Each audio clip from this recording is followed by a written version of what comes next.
నమస్కారం. మనిషి అంటేనే మంచోడు ప్రత్యేక చర్చా కార్యక్రమానికి స్వాగతం. ఈరోజు మనతో తాడిపోయిన రామస్వామి యాదవ్ గారు ఇవాళ మన అతిథిగా ఉన్నారు. రామస్వామి గారు నమస్కారం. రామస్వామి గారు గత 35 ఏళ్లుగా శేర్లింగంపల్లి నియోజకవర్గంలో ఫ్రెండ్స్ వెల్ఫేర్ అసోసియేషన్ పేరుతో అనేక రకాల కార్యక్రమాలు, చిన్న స్కూల్ పిల్లల దగ్గర నుంచి పాఠశాల, ప్రభుత్వ పాఠశాల చదివే పిల్లలు, ఇలా రకరకాల మందితో వాళ్ళ అవేర్నెస్ సంబంధించిన కార్యక్రమాలు చేస్తారు. రామస్వామి గారు చెప్పండి, మీరు ఒక చిన్న మధ్యతరగతి కుటుంబం నుంచి వచ్చిన వాళ్ళు రామస్వామి గారు. మామూలుగా బిహెచ్ఎల్లో ఉద్యోగంగా ఉండేవాళ్ళు. 35 ఏళ్ళుగా మీకు దీనిలో డబ్బులు ఉన్నోళ్ళు ఏదో ట్రస్ట్ పెట్టుకొని చేయటం వేరు. ఒక సాధారణ బిహెచ్ఎల్ ఉద్యోగిగా అక్కడ కార్మిక సంఘాలు వాటిల్లో యాక్టివ్గా ఉంటాం. సరే, సహజంగా కార్మిక సంఘాల్లో చాలామంది కొంత యాక్టివ్గా ఉంటారు. బట్ అది కాకుండా బిహెచ్ఎల్ ఉద్యోగంతో పాటుగా ప్యారలల్గా గత 35-40 సంవత్సరాల నుంచి 35 సంవత్సరాల నుంచి ఏదో ఒకటి అవినీతి వ్యతిరేక దినోత్సవనో, లేకపోతే మహిళల దినోత్సవనో, బాలల దినోత్సవనో, ఈ యాంటీ టొబాకోడో మీరు ఇలా ప్రింట్ చేసి టొబాకోకు వ్యతిరేకంగా చేస్తున్నవి కానీ, లేకపోతే సమ్మర్ వస్తే అందరికీ మంచినీళ్ళు కొరత ఉంటుంది, నీళ్లు కాపాడుకోవాలి, నీటిని రక్షించుకోవాలని చేసేవి కానీ, ఇక ఇవి కాకుండా గవర్నమెంట్ స్కూళ్ళల్లో పిల్లలకి, వాళ్ళకి ఆడపిల్లలకి ఈ శానిటేషన్ గురించి కానీ, వాళ్ళ ఆరోగ్యం గురించి కానీ చెప్పేవి. అలాగే ఆ పిల్లలకి ఎవరో ఒక దాతలను పట్టుకొని ఏదో ఒకటి వాళ్ళకి పుస్తకాలు, బ్యాగులో ఇలాంటివి ఇప్పించేటువంటి ప్రయత్నం చేయటం, ఈ మొత్తం చేయాలన్న ఆలోచన, అంటే మన కుటుంబం, పిల్లలు ఒక పక్కన అయితే ఇది చేయాలన్న ఆలోచన అసలు మీకు స్ఫూర్తి ఎక్కడి నుంచి? ఈ స్ఫూర్తి అనేదండి మాకు మా నాన్నగారు, మా తాతగారు దగ్గర నుంచి వచ్చిందండి. నాకు మాది గుంటూరు జిల్లా తెనాలి తాలూకా దుగ్గిరాల మండలం, దుగ్గిరాల గ్రామం అండి. ఓకే. నేను 47 సంవత్సరాల క్రితం హైదరాబాద్ బిహెచ్ఎల్ వచ్చాను. బిహెచ్ఎల్లో అప్రెంటిస్ చేసి 1980లో రెగ్యులర్గా జాబ్ చేస్తూ 2000 సంవత్సరంలో రిటైర్మెంట్ జరిగింది. నేను సర్వీసులో ఉన్నప్పుడు కూడా బిహెచ్ఎల్లో వృత్తిరీత్యా కార్మికుడిగా ఉంటూ కార్మిక సంఘంలో ఆనాడు ఐఎన్టీసీలో పెద్దలు పాండురావు గారు, కృష్ణంరాజు గారు, ఎల్లయ్య గారి నాయకత్వంలో ఐఎన్టీసీలో పనిచేస్తూ కార్మికుల సంక్షేమం గురించి పాటుపడుతూ, అలాగే ఈ ఆర్గనైజ్డ్ సెక్టార్లో ప్రస్తుత జనాభా విపరీతంగా పెరిగిపోతూ ఉంది. మరి ఇప్పుడున్న జనాభాకి వనరులు చాలట్లేదు. భవిష్యత్తులో ఇదే విధంగా జనాభా పెరిగితే భవిష్యత్తు తరాల్లో చాలా కష్టంగా ఉంటుందనే ఉద్దేశంతో ఇంటర్నేషనల్ లేబర్ ఆర్గనైజేషన్ వాళ్ళు, ఐఎల్ఓ వారు ఒక ప్రాజెక్ట్ తీసుకొచ్చి ఆర్గనైజ్డ్ సెక్టార్లో ఫ్యామిలీ ప్లానింగ్ ప్రమోట్ చేయాలని చెప్పేసి చెప్పడం జరిగింది. బిహెచ్ఎల్ యాజమాన్యం తరఫున పర్సనల్ ఆఫీసర్సు, అలాగే యూనియన్ తరఫున నేను, లేబర్ డిపార్ట్మెంట్ కోఆర్డినేషన్ చేసుకొని బిహెచ్ఎల్ మరియు పటాన్చెరు పారిశ్రామిక వాడల్లో ఈ యొక్క ఫ్యామిలీ ప్లానింగ్, కుటుంబ నియంత్రణ, కుటుంబ సంక్షేమం మీద అనేక అవేర్నెస్ మీటింగ్స్ పెట్టి మా బిహెచ్ఎల్ సంస్థకి బెస్ట్ మేనేజ్మెంట్ అని, నాకు బెస్ట్ వర్కర్ మోటివేటర్ అని చెప్పేసి ఐఎల్ఓ వారు మాకు అవార్డులు ప్రకటించి, ఆనాటి గవర్నర్ కృష్ణకాంత్ గారి చేతుల మీదుగా మాకు అవార్డులు కూడా, అంతర్జాతీయ అవార్డు అది. ఐఎల్ఓ అంటే యునైటెడ్ నేషన్స్ ఐక్యరాజ్య సమితి కింద ఉన్నటువంటి ఐఎల్ఓ వారు మన ఏషియన్ రీజన్ అడ్వైజరు వారు రావటం జరిగింది. ఓకే. వారు వచ్చి గవర్నర్ ఉన్నప్పుడు జరిగింది. వారి చేతుల మీదుగా బెస్ట్ వర్కర్ మోటివేటర్గా కూడా నేను అవార్డు అందుకోవటం జరిగింది. అంటే బిహెచ్ఎల్ లాంటి దానిలో చాలా మంది కింది స్థాయి వర్కర్స్, అంటే డైలీ వేజెస్ వాళ్ళు, రెగ్యులర్ వాళ్ళు, ఎంప్లాయీస్ ఉంటారు, రెగ్యులర్ ఎంప్లాయీస్ ఉంటారు. ఈ ఫ్యామిలీ ప్లానింగ్ పాటించకపోవడం వల్ల జరిగే అనర్థాలు, చిన్న కుటుంబం ఉన్న వల్ల బెనిఫిట్స్, ఇవన్నీ కూడా ఎక్స్ప్లెయిన్ చేసి, ట్యూబెక్టమీ, వెసెక్టమీ, ఇవన్నీ కూడా డబుల్ బటన్ హోలు, ఇవన్నీ కూడా ప్రజలకు ఎక్స్ప్లెయిన్ చేసి వాటిని పాటించే విధంగా మనం మోటివేట్ చేయటం. సో మంచి రిజల్ట్ సాధించగలిగారు. ఆ రోజుల్లో కాంపిటేటివ్గా సెంట్రల్ పబ్లిక్ సెక్టార్లో ఈసీఎల్లో మాకు కాంపిటీషన్ ఉండేది. మేము ఫస్ట్ ఉన్నాం, మా తర్వాత వాళ్ళు ఉన్నారు, ఈసీఎల్ వాళ్ళు ఉన్నారు. ఇది ఒక భాగం అయితే రామస్వామి గారు. తర్వాత మీరు అంటే నేను అంటుంది మీ ఫ్రెండ్స్ వెల్ఫేర్ అసోసియేషన్ ఎవరెవరు కొద్దిమంది బహుశా మీ సహచరులు లేదంటే మా సహచరులే ఉన్నారు, వాళ్ళని పెట్టుకొని శేర్లింగంపల్లి మండలం దాదాపు చాలా పెద్దది ఏరియా వైజ్ మనం 98 స్క్వేర్ కిలోమీటర్స్ అండి. దాదాపు ఒక 100 స్క్వేర్ కిలోమీటర్ల ఏరియాలో ప్రతి ప్రభుత్వ స్కూలు, ప్రతి బస్తీ, ప్రతి మురికివాడ వాళ్ళ దగ్గరికి రీచ్గా మామూలుగా రాజకీయ పార్టీల్లో ఎమ్మెల్యే స్థాయి వాళ్ళు కూడా ఎలక్షన్ అప్పుడు తప్పితే ఇన్ని పట్టించుకోని పరిస్థితి. అట్లాంటిది ఎట్లా తిరగలిగేవాళ్ళు వాళ్ళ దగ్గరికి? ప్రధానంగా ఏమేమి కార్యక్రమాలు చేసేవాళ్ళు ఫ్రెండ్స్ వెల్ఫేర్ అసోసియేషన్ తరఫున? ముఖ్యంగా స్కూల్స్లో అనేక అవేర్నెస్ క్లాసెస్ కండక్ట్ చేసేవాళ్ళు రకరకాల సబ్జెక్ట్స్ మీద. సెంట్రల్ యూనివర్సిటీలో ఆచార్యులు ఎవరైతే ఉన్నారో సంబంధిత శాఖ ఆచార్యులను వాళ్ళని పట్టుకొని science day, mathematics day, earth day, అలాగే ఓజోన్ పొర, ఇలా రకరకాల డేస్ మీద వాళ్ళని సంప్రదించి ఆ పిల్లలకి అవేర్నెస్ క్లాసెస్ కండక్ట్ చేస్తూ ఉండేవాళ్ళం. పర్యావరణం గురించి అన్ని రకాల సబ్జెక్ట్స్ మీద సెంట్రల్ యూనివర్సిటీ ప్రొఫెసర్సు, అలాగే మన మౌలానా ఆజాద్ ఓపెన్ యూనివర్సిటీ వాళ్ళు, అలాగే doctor BR Ambedkar open university వాళ్ళు, ఇగ్నో రమేష్ గారు, వీళ్ళందరినీ కూడా నేను కన్సల్ట్ చేసి వాళ్ళ చేత ఈ భావి భారత పౌరులకి అవేర్నెస్ తీసుకురావాలనే ఉద్దేశంతో వాళ్ళు కూడా ఎంతో పెద్ద మనసుతోటి ఈ యొక్క కార్యక్రమాలకు విచ్చేసి ఒక గంటన్నర సేపు వాళ్ళు క్లాస్ చెప్పేవాళ్ళు. ఆ తర్వాత క్వశ్చన్ ఆన్సర్స్ ఉంటాయి, ఆ క్వశ్చన్స్ కూడా బదులిచ్చి వాళ్ళకి కొంత అవగాహన కల్పించేవాళ్ళు. ఎట్లా చెప్పి ఒప్పించేవాళ్ళు మీరు? వాళ్ళందరూ యూనివర్సిటీలో ప్రొఫెసర్లు, కొంచెం హై స్థాయిలో ఉండేవాళ్ళు. సెంట్రల్ యూనివర్సిటీ మీరు చెప్పిన పెద్ద యూనివర్సిటీ. నేను గచ్చిబౌలికి మున్సిపల్ కౌన్సిలర్గా 2000లో పోటీ చేసి గెలవటం జరిగింది. ఓకే.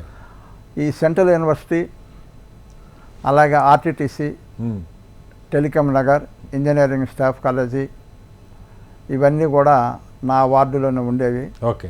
దాంతో నేను నిత్యం వాళ్ళతో సన్నిహిత సంబంధాలు ఏర్పరచుకొని ఆనాటి వైస్ ఛాన్సలర్ గారు కోట హరినారాయణ గారు, ఓకే, మన రాష్ట్రం అక్షరాస్యతలో వెనకబడి ఉన్నది, నేను ఒక సెమినార్కి వెళ్ళినప్పుడు చూశాను, కనీసం మన యూనివర్సిటీలో ప్రప్రదంగా యూనివర్సిటీలో నిరక్షరాస్యులు ఎంతమంది ఉన్నారు, క్లాస్ 4 వాళ్ళు, ఎంప్లాయీస్ వాళ్ళు, వాళ్ళకి ఫస్ట్ అక్షరాస్యులు చేద్దాం. అలాగే శేర్లింగంపల్లి మున్సిపాలిటీలో మొత్తం కూడా అక్షరాస్యత చేద్దాం, దీపం కింద చీకటి లెక్క కాకుండా మొత్తం గ్రామాల్లో చేయాలనే ఉద్దేశంతో ఒక మీటింగ్ పెట్టడం జరిగింది. వారు నన్ను ఫోన్ చేసి పిలిచి సంప్రదించడం జరిగింది. దానికి నేను ఒప్పుకొని, సార్ నేను ఈ ఒక్క వార్డు అయితే నేను చేయగలుగుతాను, మనం స్థానిక ఎమ్మెల్యే రాష్ట్ర మంత్రి విజయరామారావు గారు కూడా అక్షరాస్యత మీద ఇంట్రెస్ట్ ఉంటుంది, వారిని కూడా పిలిచి మనం ఈ కార్యక్రమాలు చేద్దాం అనగానే ఒక మీటింగ్ ఏర్పాటు చేయడం జరిగింది. నాతో పాటు 100 మంది కౌన్సిలర్స్ అందరిని కూడా పిలిచి, ప్రొఫెసర్స్ అందరిని కలిసి, హరిగోపాల్ గారు వీళ్ళందరూ కూడా ఉండేవాళ్ళు ఆ మీటింగ్లో. అందరం కలిసి ప్రజాప్రతినిధులు, అధికారులు కూడా శేర్లింగంపల్లి జిహెచ్ఎంసీలో కలవకముందు శేర్లింగంపల్లి మున్సిపాలిటీ ఉన్నప్పుడు మున్సిపల్ అధికారులు, అనధికారులైనటువంటి రాజకీయ నాయకులు, ప్రొఫెసర్సు, నాన్ టీచింగ్ స్టాఫ్ అందరినీ కూడా ప్రతి బస్తీకి ఒక 10 మందికి ఒక బ్యాచ్గా చేసి ఆ ప్రాంతంలో నిరక్షరాస్యులను గుర్తించి సాయంత్రం పూట 5:30 నుంచి 7:30 దాకా వాళ్ళకి క్లాసులు ఇవ్వటం, అక్షరాస్యులు చేయాలనే ఉద్దేశంతో కార్యక్రమాలు కూడా చాలా నిర్వహించడం జరిగింది. ఆ సందర్భంలో నాకు అన్ని డిపార్ట్మెంట్స్ ప్రొఫెసర్స్ కూడా, ఒక డిపార్ట్మెంట్లో 10 మంది ఉంటే 10 మందిలో కనీసం నాకు 2-3 అన్న పరిచయం అయ్యారు. వాళ్ళు కూడా సాధ్యమైనంత వరకు క్వార్టర్స్లోనే ఉండేవాళ్ళు. నేను క్వార్టర్స్ కూడా వాళ్ళ ఇంటికి వెళ్ళటం, సన్నిహిత సంబంధాలు ఏర్పరచుకోవడంతో నాకు వీళ్ళందరూ పరిచయంతో ఒక ప్రొఫెసర్ గారు, సంబంధిత ప్రొఫెసర్ గారు, నాకు పరిచయం ఉన్న ప్రొఫెసర్ గారు కనుక బిజీగా ఉంటే ఆయన ఇంకొక వేరే వాళ్ళని చూసి ఈ కార్యక్రమాన్ని ఎక్కడ కూడా ఆపకుండా దిగ్విజయంగా ఈ రోజు వరకు కూడా నడుస్తున్నాయంటే వాళ్ళ యొక్క సహాయ సహకారాలతోటి నేను చేసే కార్యక్రమాలు కూడా వాళ్ళు కూడా నాకు స్పెసిఫిక్గా చెప్పేవాళ్ళు, ఓన్లీ గవర్నమెంట్ స్కూల్స్ అయితేనే బాగుంటుంది, అక్కడే సాధ్యమైనంత వరకు అక్కడే పెట్టమని. నేను గవర్నమెంట్ హై స్కూల్స్, మన శేర్లింగంపల్లి మండలంలోని ఒక డిగ్రీ కాలేజీ, 2 జూనియర్ కాలేజీలు ఉన్నాయి, వాటిల్లోని ఈ యొక్క కార్యక్రమాలన్నీ కూడా నిర్వహించడం జరుగుతూ ఉంది. దాదాపు 50 పైగా ఉంటాయి గవర్నమెంట్ ఎలిమెంటరీ స్కూల్స్గా. హై స్కూల్స్ గవర్నమెంట్ 54 ఉన్నాయండి శేర్లింగంపల్లిలో. ఒకప్పుడు 12 ఉండేవి.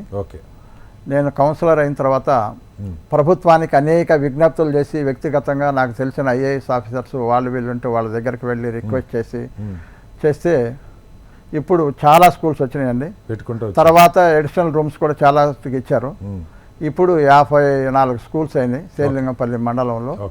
ఇక్కడ మైగ్రేషన్స్ ఎక్కువ కాబట్టి స్టూడెంట్స్ కూడా ఒక మాధాపూర్లోనే 1400 మంది ఉంటారు. ఓకే. లింగంపల్లి విలేజ్లో కూడా పెద్ద ఒక స్కూల్ అది. 1300 మంది స్కూల్స్ చిల్డ్రన్ ఉంటారు. ఎక్కువ మంది చిల్డ్రన్ మన లింగంపల్లి బయట నుంచి మండలంలో వచ్చే ఉంటుంది. చిన్న చిన్న పనులు చేసుకునే వాళ్ళు వాళ్ళు అంతా ఉంటారు, మైగ్రేషన్ స్థానికులు ఉంటారు, లేబర్ migrated people అంతా ఉంటారు, లేబర్ లేబర్ వాళ్ళ పిల్లలు ఎక్కువ లేబర్ ఉంటారు. సెంట్రింగ్ లేబర్ పిల్లలు వాళ్ళు వీళ్ళు Yeah. అటెండర్స్ వీళ్ళే ఎక్కువ ఉంటారు. అట్లాగే మీరు పోలీస్ అధికారులతో కూడా చాలా కార్యక్రమాలు ఇప్పుడు కాలనీ సంక్షేమ సంఘాల వాళ్ళతోటి ఈ సెక్యూరిటీకి సంబంధించి పోలీస్ అధికారులతో కూడా ముఖ్యంగా సైబరాబాద్ పరిధిలో ఉన్న పోలీస్ అధికారులతో కూడా మంచి అభివృద్ధి జరగాలంటే శాంతి భద్రతలు కరెక్ట్గా ఉండాలి. పోలీసులు కేవలం పోలీస్ స్టేషన్లో కూర్చొని లాఠీ పట్టుకొని లాండ్ ఆర్డర్ మెయింటైన్ చేయటం కాదు, ప్రజలతో సన్నిహితంగా ఉన్నప్పుడే ఫీల్డ్ లెవెల్లో ఉన్నటువంటి సమస్యలు తెలిసి వాటికి పరిష్కారాలు కూడా ఏర్పరిచి శాంతి భద్రతలు ఉంటేనే అభివృద్ధి జరుగుతున్న ఉద్దేశంతో ఆ ఆఫీసర్ తోటి సన్నిహిత సంబంధాలు ఏర్పరచుకొని ఆ స్టేషన్లో కూడా ఏమున్నాయని ఆ స్టేషన్లో కూడా నేను పోలీస్ స్టేషన్లో కూడా మెడికల్ క్యాంప్స్ కండక్ట్ చేయడం జరిగింది. అలాగే ప్రభుత్వ భూములు అన్నీ కూడా కబ్జా అవుతున్నాయి కాబట్టి ఆ ప్రభుత్వ భూముల్ని ప్రభుత్వ కార్యాలయాలు ఏర్పాటు చేస్తే చాలా బాగుంటుందనే ఉద్దేశంతో ప్రప్రథంగా లింగంపల్లి మున్సిపాలిటీలోని చందానగర్లో ఒక అద్దె బిల్డింగ్లో చందానగర్ పోలీస్ స్టేషన్ ఉండేది. ఆనాటి జిల్లా కలెక్టర్ సతీష్ చంద్ర గారికి విజ్ఞప్తి చేయగానే ఆయన పెద్ద మనసుతోటి స్పాట్లోనే నా అప్లికేషన్ మీదే ఇమీడియట్గా పొజిషన్ హ్యాండ్ ఓవర్ చేయమని చెప్పేసి ఇవాళ చందానగర్ పోలీస్ స్టేషన్ ఏర్పాటు పోలీస్ స్టేషన్ భూమి మీరు ఒక కౌన్సిలర్గా అధికారులు పట్టుకొని చేశాను. అలాగే చందానగర్ దాటంగానే మాకు కూకటపల్లి పోలీస్ స్టేషన్కి వెళ్ళిపోవాలి లిమిట్స్. మియాపూర్ ప్రాంతం శరవేగంగా అభివృద్ధి చెందుతూ ఉంది.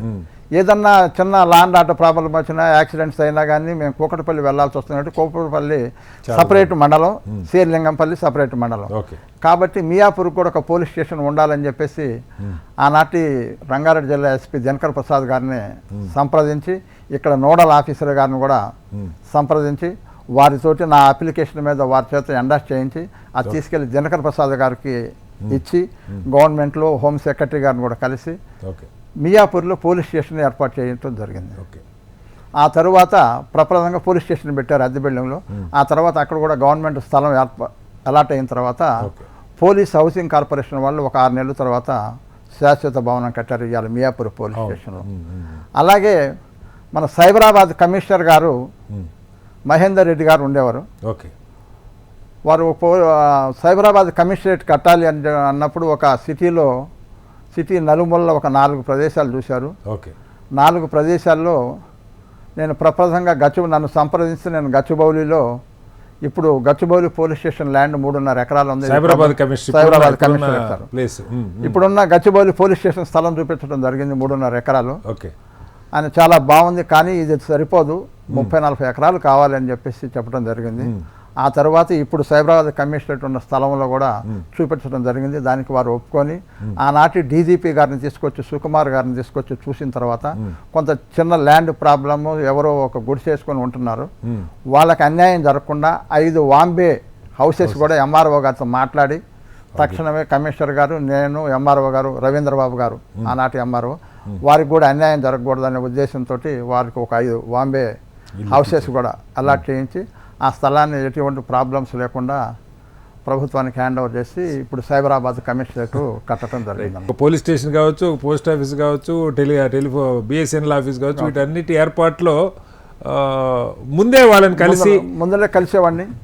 అలాగే లింగంపల్లిలో పిహెచ్సి ప్రైమరీ హెల్త్ సెంటర్ ఒక చిన్న రూమ్లో ఉండేది. ఆనాటి వైద్య ఆరోగ్య శాఖ మంత్రులు నాగం జనార్దన్ రెడ్డి గారు సంప్రదించి వారికి 25 హాస్పిటల్స్ ఈ రాష్ట్రంలో ఎక్కడైనా వారి కోటాలో శాంక్షన్ చేయొచ్చు.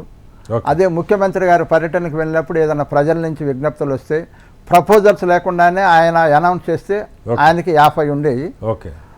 నాగం జనార్దన్ రెడ్డి గారిని నేను సంప్రదించి వారిని ఇక్కడికి తీసుకొచ్చి స్కూల్లో సైన్స్ డేకి వారిని ముఖ్య అతిథిగా పిలిచి మాకు ఈ ప్రాబ్లం ఉందని చెప్పేసి ఆయన ఎక్స్ప్లెయిన్ చేయగానే ఆయన పెద్ద మనసుతోటి ఆయన కోటాలో 17వదిగా లింగంపల్లి ప్రాథమిక ఆరోగ్య కేంద్రానికి పిఎస్సికి 30 లక్షల రూపాయలతోటి వరల్డ్ బ్యాంక్ ఫండ్స్ తోటి హాస్పిటల్ నిర్మాణం చేయడం జరిగింది.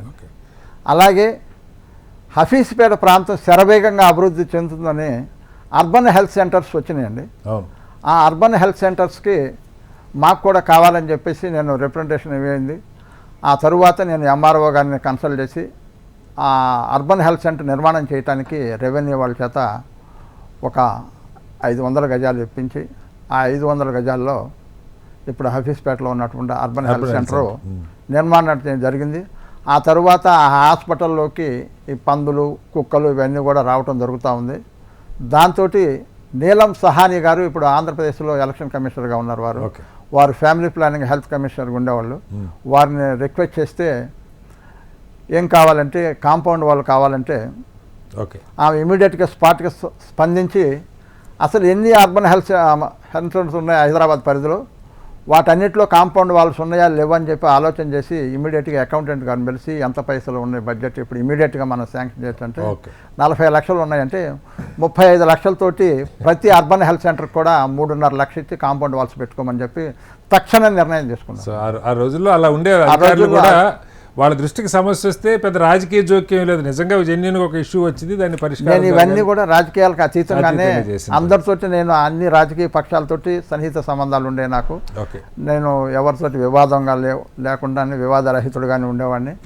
అందరు రాజకీయ నాయకులతో, అందరు ఆఫీసర్స్ తోటి నేను వీళ్ళందరికీ కూడా ప్రతి సంవత్సరం కూడా కొత్త సంవత్సరం గ్రీటింగ్స్ పంపించడం, వాళ్ళకి వెళ్ళి పర్సనల్గా కలిసి శుభాకాంక్షలు తెలిసి బుకేసి ఇవ్వటం, అలా సన్నిహిత సంబంధాలు ఏర్పరచుకొని ఆ సంబంధాలతోటి శ్రీలింగంపల్లి అభివృద్ధికి వాళ్ళ నల్లగండ్ల ఫ్లైఓవర్ ఉంది. ఫ్లైఓవర్ దానికి రేటల్ చటర్జీ గారి యొక్క భర్త చటర్జీ గారు R&B సెక్రటరీ ఉండేవాళ్ళు. వారికి ఎన్నో విజ్ఞప్తులు చేసి శాంక్షన్ చేశారు. శాంక్షన్ చేసిన తర్వాత దాని మీద లైట్స్ కూడా వేయటం మర్చిపోయారు. ఆ తర్వాత నేను వ్యక్తిగతంగా కలిసి R&B ఎస్సీ గారిని కలిసి మళ్ళీ 3.5 లక్షల రూపాయలు శాంక్షన్ చేసి వాటి మీద లైట్స్ కూడా ఏర్పాటు చేయడం జరిగింది. ఆలోచన మంచిదే, కానీ దీన్ని ఇంప్లిమెంట్ చేయడానికి ఫండ్స్ ఎలా చేసేవాళ్ళు? ఫండ్స్ ఏంటంటే శ్రీలింగంపల్లిలో ఈ ప్రభుత్వ స్కూల్స్లో doctor Sridhar Reddy Smita dental clinic అధినేత అతను.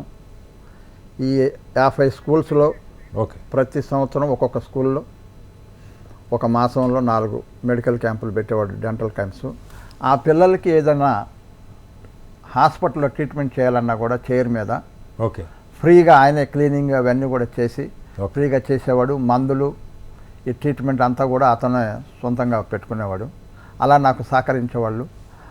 అలానే నేను మన సంస్కృతి సంప్రదాయాలు రోజు రోజుకి అర్బన్ పట్టణీకరణ నేపథ్యంలో సంస్కృతి సంప్రదాయాలు కనుమరుగవుతున్న ఉద్దేశంతో మహిళలకు ముగ్గులు పోటీలు, దాని యొక్క అసలు ముగ్గుల యొక్క ప్రాధాన్యత ఏంటి, అసలు మన పూర్వీకులు ఎందుకు వేశారు, దీని యొక్క విశిష్టతను తెలియజేయట ఉద్దేశంతో ముగ్గులు పోటీలు దాదాపుగా ఒక 50 కాలనీల్లో ముగ్గులు పోటీలు ఏర్పాటు చేయడం చేసేవాళ్ళు ప్రతి సంవత్సరం కూడా.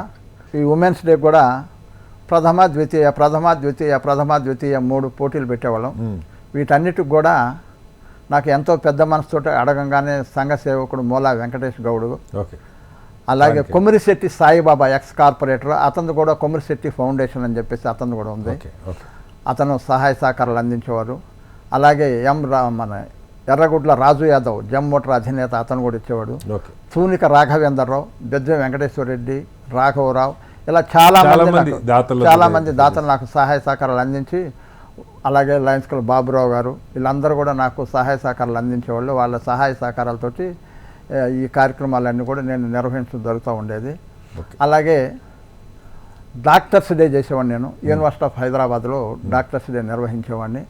ఆ డాక్టర్స్ డే నిర్వహించడం వల్ల మన శ్రీలింగంపల్లిలో ఉన్నటువంటి ప్రభుత్వ వైద్యులు, శ్రీలింగంపల్లి చుట్టుపక్కల Patancheru, Ramachandrapuram, ESI government hospitals, Urdu university, ఇట్లాంటి గవర్నమెంట్ హాస్పిటల్లో పనిచేసేవాళ్ళు, ప్రభుత్వ వాళ్ళు, ప్రైవేట్ వాళ్ళని కూడా ఇద్దరిని కలిపి డాక్టర్స్ డే చేసేవాళ్ళు. దాంతో నాకు ఈ కార్పొరేట్ హాస్పిటల్స్ వాళ్ళు పరిచయం అయ్యేవాళ్ళు. వాళ్ళతోటి ఈ మెడికల్ క్యాంప్స్ అనేవి, ఉచిత వైద్య శిబిరాలు అనేవి శ్రీలింగంపల్లి మండలంలో ప్రతి కాలనీలో కూడా నిర్వహించాను. నేను ప్రతి నెలలో కూడా మినిమం 2 క్యాంప్స్ ఏదో ఒక కాలనీలో ఆదివారం పూట నిర్వహించడం జరుగుతూ ఉంది. దానికి వాళ్ళు వచ్చి ఫ్రీగానే వాళ్ళు కూడా చేస్తూ ఉండేవాళ్ళు. ఇవే కాకుండా మీరు లయన్స్ క్లబ్, రోటరీ క్లబ్ సమావేశాలకు నేను మెంబర్ని కాదు, వాళ్ళు నన్ను పిలిచేవాళ్ళు.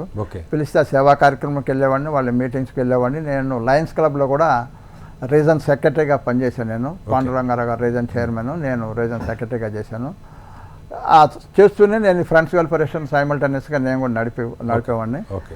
దీంతో నేను చాలా కార్యక్రమాలన్నీ కూడా ఇవే కాకుండా రకరకాల కార్యక్రమాలు. ఇవాళ వేసవికాలం వచ్చింది, వేసవికాలం వస్తే నీటి ప్రాబ్లము, నీటిని పొదుపుగా వాడుకోవాలి, కలుషితం కాకుండా ఉండాలి అనే ఉద్దేశంతో అవేర్నెస్ పాంప్లెట్స్, ఇలాంటి అవేర్నెస్ పాంప్లెట్స్ చేయడం జరిగేది. మే 31న మరి పొగాకు వ్యతిరేక దినోత్సవం సందర్భంగా ఈ పొగాకు ఉత్పత్తులు వినియోగించడం వల్ల జరిగే అనర్థాల మీద మీరు చూపించారు నాకు వేసేవాళ్ళం. వర్షాకాలంలో వచ్చే వ్యాధులు, ఈ 3 సీజన్లలో వర్షాకాలం, ఎండాకాలం, చలికాలంలో వర్షాకాలమే చాలా డేంజరస్ కాలం. వ్యాధులు రావడానికి అవకాశాలు ఎక్కువ ఉన్న కాలం వర్షాకాలం కాబట్టి వర్షాకాలంలో వచ్చే వ్యాధులు నివారణ చర్యలు అనే విషయాల మీద ఒక అవగాహన పత్రం వేసి ప్రభుత్వ స్కూల్స్లో ఒక 10,000 పాంప్లెట్స్ వేసి ప్రభుత్వ స్కూల్స్లో పంచేవాడిని మీ తల్లిదండ్రులకు ఇవ్వమని చెప్పేసి. అలాగే నవంబర్ 14 నాడు ఈ మన భారతదేశంలోనే మధుమేహ వ్యాధి ఎక్కువ ఉన్న ప్రపంచ దేశాల్లో భారతదేశం 2వ ప్లేస్లో ఉంది. హైదరాబాద్ నగరంలోనే దాదాపుగా 30-35% ఈ వ్యాధిగ్రస్తులు ఉన్నారు. కావున వీళ్ళందరికీ కూడా ఈ మధుమేహ వ్యాధి వల్ల జరిగే అనర్థాలు, అసలు మధుమేహ వ్యాధి ఎందుకు వస్తుంది, దాని నివారణ చర్యలు, ఏమి తినచ్చు ఏమి తినకూడదు, ఎలా వ్యాయామం చేయాలి, ఇట్లాంటి విషయాల మీద ఒక అవగాహన పత్రం వేసి, అలాగే ప్రతి పార్క్స్లో సండే ఉచిత మధుమేహ పరీక్షలు కూడా, స్పెషల్ పరీక్షలు కూడా కేవలం మధుమేహమే ఉంటుంది. బీపీ షుగర్ చేస్తూ అవి కూడా ఆ సేవా కార్యక్రమాలు కూడా చేసేవాళ్ళం. రైట్. మొత్తంగా ఒక సాధారణ మధ్యతరగతి నగరజీవి అయినటువంటి రామస్వామి గారు తన కుటుంబం ఎదగటం, ఇంకా 4 బిల్డింగ్లు కట్టాలి, లేకపోతే ఇంకా డబ్బులు భారీగా సంపాదించాలన్న ఆలోచన కాకుండా సమాజానికి ఏం చేయగలుగుతాం, నేనున్న ప్రాంతం శేర్లింగపల్లి ఈ మండలంలో నా దగ్గర కోట్లు లేవు అన్న ఆలోచన కాకుండా ఏ రకంగా నేను ప్రజలకు అవసరమైన పనులు, అలాగే మొత్తం ప్రభుత్వం ఏం చేస్తే బాగుంటుంది, ఇక్కడ ఆఫీసులు ఏర్పాటు చేయడం దగ్గర నుంచి ప్రభుత్వ పాఠశాల పిల్లల అవేర్నెస్, వాళ్ళకి అవసరమైనవి, అలాగే మొత్తం ప్రజలకు అవసరమైనటువంటి అనేక కార్యక్రమాలు, చైతన్యపరిచేటువంటి కార్యక్రమాలు చేయడంతో పాటు సంస్కృతి సాంప్రదాయాలని ప్రజలకు తెలియజెప్పేటువంటి ప్రయత్నం గత 35 ఏళ్లుగా మొత్తం శేర్లింగంపల్లి ప్రాంతం తన కుటుంబంగా భావించి రకరకాల సేవా కార్యక్రమాలు చేసుకుంటూ వెళ్తున్నారు. ఈరోజు కూడా ఒక సాధారణ స్కూటర్ కూడా ఉండదు, ఆయన ఆటోల్లో సిటీ బస్సులు తిరుగుతుంటారు. నిజంగా ఇలాంటి వాళ్ళు సమాజంలో నియోజకవర్గం లేదా మండలానికి ఒకళ్ళు ఉన్నా కూడా ప్రజల జీవితాల్లో నిజమైనటువంటి మార్పు వస్తుంది. అనుకున్న ఫలితాలు ప్రభుత్వంలో లేకపోయినా, ఎమ్మెల్యేలు మంత్రులు కాకపోయినా చేయొచ్చు. చిత్తశుద్ధి ఉన్నట్టుగైతే ఎవరితో తగాదా పడకుండా అందరినీ ఒప్పించి మెప్పించి పనులు చేయటంలో రామస్వామి గారిని చూసి నేర్చుకోవాల్సిన చాలా ఉంది. ఇది ఈ వారం మనిషి అంటేనే మంచోడు. థ్యాంక్ యూ రామస్వామి గారు. ధన్యవాదాలు. వచ్చే వారం మరో మళ్ళీ కలుద్దాం. అందరికీ నమస్కారం. సెలవు.